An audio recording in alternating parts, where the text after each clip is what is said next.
The first one's IMO, and I really do like IMO. I love the culture that they have. I like the skins, and I do like the technology philosophy, which is a little easier to get with IMO, but they start with meditation, which is definitely, bar none, the worst technology you can start with in the entire game because it does nothing other than the award for pacifist if you don't make an attack for 5 turns. And if you're playing on a big map, you're not going to encounter your opponent.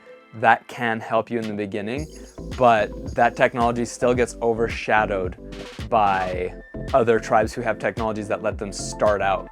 So in the span that you can spend leveling up your city for 5 turns, like Imperius or Barter, IMO has to sit and wait for their Altar of Peace. So not as good.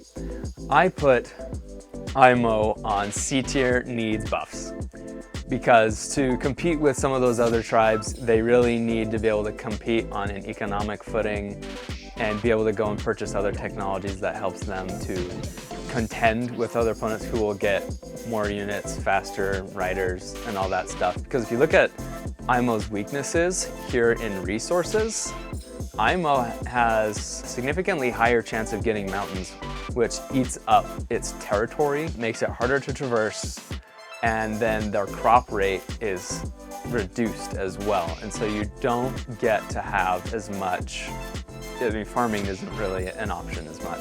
That, when I've played IMO, I feel like the forests and fruit are also pretty reduced as well, that you don't encounter them as much in your cities. So they're not as resource rich. But if you're able to use a good strategy like getting philosophy, so all of your technologies are discounted, that's a really big boon for you, as well as sneakily using mind benders, because mind benders can not only heal but convert enemy units as well. And a lot of people play 1v1 maps, and that's why IMO is also pretty low compared to others.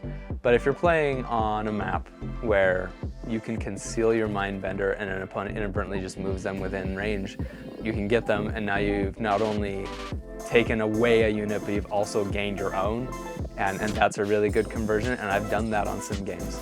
I love IMO, and I think for them to, compared to other tribes, they need to be buffed. And again, I don't know the way that we're gonna try and buff tribes, but I do think that Justini Linguini had a great idea to just simply mess around with their starting stars. So IMO could start with more starting stars. And that's a pretty simple way to do that.